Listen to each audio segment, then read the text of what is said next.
আসসালামু আলাইকুম বন্ধুরা, কেমন আছেন সবাই?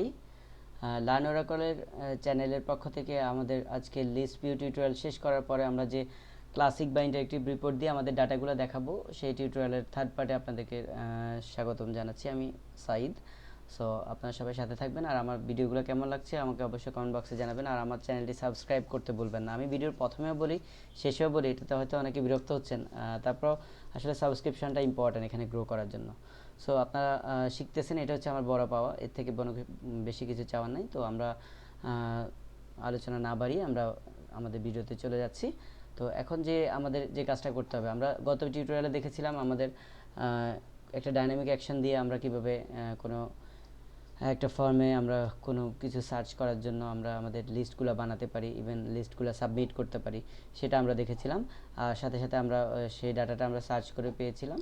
আর এখন আজকে আমরা যে জিনিসটা দেখব সেটা হচ্ছে আমরা যে সার্চ করছি বা পরবর্তীতে আমরা যখন নতুন ডাটা এন্ট্রি করছি, ডাটাটা এন্ট্রি হয়ে আসার পরে যে ডাটাটার চেহারাটা কেমন বা ডাটাবেজে কী সেভ হলো সেই জিনিসটা দেখার জন্য আমরা যদি আমাদের এই ফর্মকে আরও ডাইনামিক করতে চাই, সেক্ষেত্রে আমাদেরকে এই পাশে একটা ছোট্ট রিজিয়ন নিব। আমি সেই রিজিয়নে আমি কী ডাটা এন্ট্রি হয়েছে এখানে তো দেখেন, আমি ডাটা একটা ছোট স্মল পার্ট আপনাদের দেখাচ্ছি, যেখানে আমার কয়েকটা কলাম শুধুমাত্র ডিসপ্লে হচ্ছে, একটা দুইটা তিনটা চারটা কলাম, আর বাকি তো আমার কিন্তু টেবিলে আরও অনেকগুলা কলামেই কিন্তু আমি কলামে কিন্তু আমার ডাটা এন্ট্রি করতেছি। এই যে আমি অ্যাড নিউ বাটন দিয়ে দেখেন কতগুলো কলাম, এতগুলো কলাম কিন্তু আমি দেখতে পাচ্ছি না। সো আমি এই জিনিসটা আমি এই পেজের সাথে একসাথে দেখব, সেটার জন্য আমরা কি করতে পারি?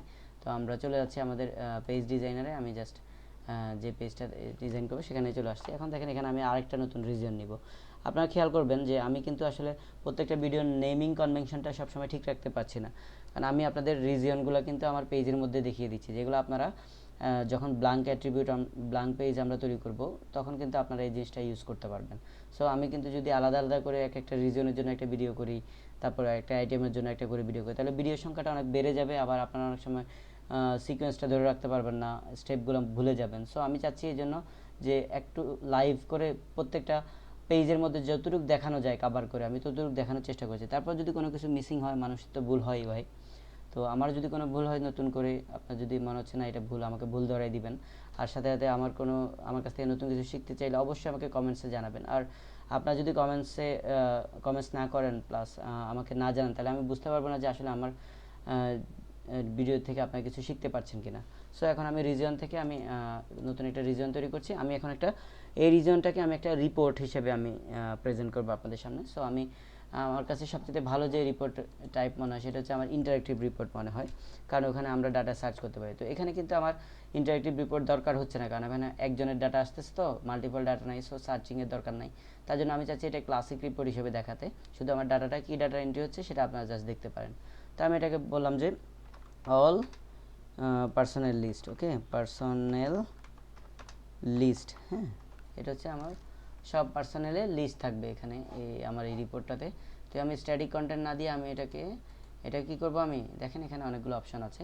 আমি এখানে ক্লাসিক রিপোর্টটা সিলেক্ট করছি। আমরা এর প্রথম রিপোর্টটা দেখেছিলাম ইন্টারেক্টিভ রিপোর্ট, এখন আমরা দেখতেছি ক্লাসিক রিপোর্ট। দেখেন আমাদের কিন্তু দুইটা টপিক কভার হয়ে যাচ্ছে।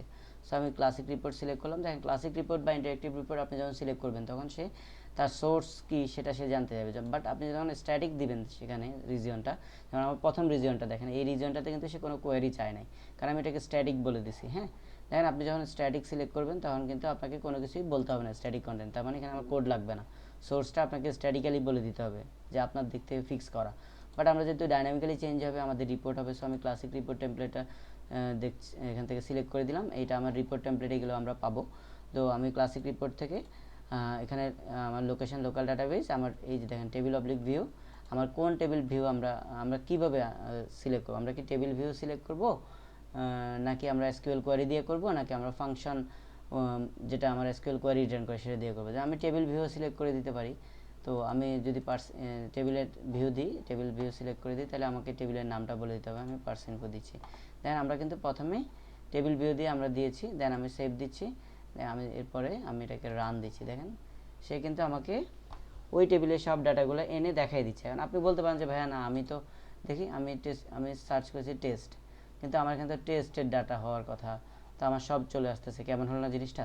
তো এখানে আমাকে সেমভাবে এটার কোয়ারিটা মডিফাই করে দিতে হবে হোয়ার কন্ডিশন দিয়ে। হ্যাঁ, যেমন আমার এখানে কি হোয়ার কন্ডিশন আমি কি দিয়েছিলাম, দেখেন আমার হয়ে গেল। অথবা আপনি চাইলে যে আপনি ডিরেক্ট টেবিলটা না দেখে আপনারা যদি মনে করেন যে না আমার এই কোয়ারিটা আমি পুরোপুরি এইখানে যে ডাটা আছে সেরকম ডাটাটা আমার এইখানে পড়ে যাবে, তাহলে আপনি এখান থেকে এসকিউএল কোয়ারি সিলেক্ট করবেন, করে দেন এখান থেকে আপনি ওই কোয়ারিটা আপনি পেস্ট করে দিলেন। শুধু একটা কাজ করবেন সেক্ষেত্রে ডাটা এই যে রো আইডিটা আমি তাও দেখাচ্ছি, এভাবেই থাকুক, আমি ওকে দিচ্ছি, আমি এটাকে রান করছি। দেখেন এই যে দেখেন আমার এখানে কিন্তু সে ডাটাবেস পিকে রো আইডি এটাকে দেখে কেমন জানি, তাই না? এটা হচ্ছে অটোমেটিক জেনারেট হয় ওরাকলে রো আইডিটা, এটা আমার দেখানোর দরকার নেই। সো আমি এটাকে হিডেন করে দিব। দেখেন কোনো একটা কলামকে কীভাবে হিডেন করা যায় এটা আমরা এখন দেখবো। যেমন আমার রো আইডিটাকে আমি ডিসপ্লে করতে যাচ্ছি, এটাকে আমি শুরুতে টেনে দিচ্ছি। আর এই যে প্লেন টেক্সট আছে, প্লেন টেক্সট না করে আমি এটা করেছি হিডেন কলাম। দেখেন সেভ করে দিচ্ছি। এখন আমি যখন রান দিব দেখেন আমার কিন্তু সে এই যে আমার হিডেন হয়ে গেছে, ওই কলামটা আর নাই। আর এছাড়া এই যে কলামের যে সিকোয়েন্স বা অ্যালাইনমেন্টগুলো এগুলো আমরা ঠিক করে দিতে পারি। যেমন আমার দেখেন ব্যক্তিগত তথ্যটা আমার শুরুতে থাকবে, সেটা করার জন্য আমার দেখেন পার্সোনাল ইনফো, এখানে এটাকে আমি শুরুতে নিয়ে যাচ্ছি। তারপর হচ্ছে তার পার্সোনাল ইনফোর মধ্যে তার নামটা আছে, হ্যাঁ। তারপর হচ্ছে তার জেন্ডার কি, সেটা ডেট অফ বার্থ কি, ধর্ম কি, বর্ণ কি, ব্লাড গ্রুপ কি, ম্যারিটাল স্ট্যাটাস কি, কোম্পানি কি, আর শেষে স্যালারি কি। এভাবে থাকলে আমি যদি আমি এখান থেকে রান করি তাহলে দেখেন আমার ওইভাবেই দেখাচ্ছে। আমার ব্যক্তিগত ইনফরমেশন হচ্ছে আমার আইডি 5, আমার বলতে কি যে এটা সার্চ করা আছে আর কি সেটা। যেমন আমি মোজাম্মেলকে সিলেক্ট করছি, খেয়াল করে দেখেন এখানেও মোজাম্মেল, এখানেও মোজাম্মেল, হ্যাঁ। তো এতে সুবিধা হলো কি আমার, দেখেন আমি কিন্তু যাকে সার্চ করছি তার ডাটাবেজে কী তথ্য আছে সেটাও দেখে নিতে পারতেছি। সাথে সাথে যদি আমি অ্যাড নিউ করি, দেখেন অ্যাড নিউ করে যখন আমি একটা নতুন লোককে নতুন তার কোনো কিছু এন্ট্রি করতে চাচ্ছি সেটাও কিন্তু আমি এখান থেকে করতে পারবো, হ্যাঁ। যদি আমি এখানে মাল্টিপল বা চাইল্ড রিলেশনে আমি যাচ্ছি না, সো মোজাম্মেল আছে, মোজাম্মেলকে এখানে দেয়। বাট আমি যদি মোজাম্মেলের কোনো কিছু মডিফাই করি, দেখেন আমি এখানে ধরেন সুন্নির জায়গায় আমি ধরেন শিয়া লিখে দিলাম, শিয়া লিখে দেখেন আগেরবার কিন্তু আমরা এই আপডেটটা আমরা দেখতে পেতাম না এখানে, বাট এখন কিন্তু আমরা দেখতে পাচ্ছি। দেখেন শিয়াটা এখানে চেঞ্জ হয়ে গেছে, এখানে যেহেতু আমরা দেখাচ্ছে না, ওকে। আর এই যে অ্যাকশন প্রসেস এই কথাটা, হ্যাঁ, তো আমি চাচ্ছি যে এই কথাটা আমার দেখা যাচ্ছে সাকসেসফুলি সেভ বা এরকম কিছু দেখাবে। তো আমি এটাকে একটু ইয়াতে চলে যাচ্ছি, আর আমি এটাকে আবার রান দিচ্ছি। দেখেন আমি এখান থেকে অ্যাড নিউতে যাচ্ছি, যাওয়ার পর এই যে এখানে আমার সাকসেসফুলি সেভ বা এখানে অ্যালার্টটা ওইভাবে দেখাবে। দেখুন আমি ওই অ্যালার্টটাকে দেখার জন্য আমার এখানে দেখেন আমি যখন এখানে দেখেন আমি যখন সেভ বাটনে ক্লিক করব, এটা সেভ বাটনের ইভেন্ট, হ্যাঁ। আমি সেভ বাটনে চলে যাচ্ছি। আমি যখন সেভ বাটনটা প্রেস করব তখন আমার ডাটা যদি সাকসেসফুলি সেভ হয় তাহলে আমাকে সে কী মেসেজ দিবে, হ্যাঁ, সেই জিনিসটা আমরা এখান থেকে দেখতে পারি, ওকে। তো এখানে হচ্ছে আমার ধরেন প্রসেস অফ রো, এই যে এখানে যাচ্ছি, দেখেন এটা হচ্ছে প্রসেস, আমার রোটা প্রসেস হচ্ছে। সেভ বাটনের এগেনস্টে দেখেন সেভ বাটনটাতে আমি ক্লিক করতেছি, করার সাথে সাথে সেভ বাটনের হচ্ছে কি সেভ বাটনটা একটা প্রসেসের উপর কাজ করতেছে, সেই প্রসেসটা কিন্তু আমরা এখানে পাচ্ছি, হ্যাঁ। আমি আপনাদের প্রথমে বলেছিলাম যে প্রসেসিংগুলো এখানে থাকে, আপনি কাস্টম প্রসেসের জন্য এখানে ক্রিয়েট প্রসেস দিলে নতুন একটা প্রসেস আপনি লিখতে পারবেন, হ্যাঁ। তো এটা যেহেতু অটোমেটিক রো প্রসেস, তো আমি এখানে ক্লিক করলে আমার এর অ্যাট্রিবিউটগুলো বা এর প্রপার্টিগুলো আমি দেখতে পাবো। তো আমি নিচের দিকে যাচ্ছি, অন্য কোথাও কোনো চেঞ্জ করবেন না, শুধু এই যে এখানে এসে অ্যাকশন প্রসেস কথাটা আছে, আমি এটাকে বললাম যে সেভড ডাটা সাকসেসফুলি এরকম করে আমি সাপোজ সাকসেসফুলি দিয়ে দিলাম, দিয়ে আমি এটাকে সেভ দিচ্ছি, হ্যাঁ। এখন যখন আমি কোনো ডাটা এন্ট্রি করব, সাপোজ আমি একটা নতুন মানুষকে এন্ট্রি করছি, যেমন ওর নাম হচ্ছে এমডি আবুল কালাম, হ্যাঁ। ওনার স্যালারি হচ্ছে ধরেন 40,000, হ্যাঁ। তারপর উনি হচ্ছেন মেল, দিলাম, ডেট অফ বার্থ দিচ্ছি, তার একটা ডেট দিলাম, তার ধর্ম দিচ্ছি ইসলাম, তারপর তার বর্ণ দিচ্ছি সুন্নি। যদি আমি এগুলো লিখে দিচ্ছি, আপনারা এগুলো লিস্ট করে আপনারা বানাবেন, ওকে। ব্লাড গ্রুপ এ পজিটিভ করেছি, আমি অলরেডি লিস্ট দেখিয়েছি, লিস্ট এবং লিস্ট আইটেম এবং পপ আপ লব দিয়ে আপনারা এগুলো ম্যানেজ করবেন। তার ম্যারিটাল স্ট্যাটাস হচ্ছে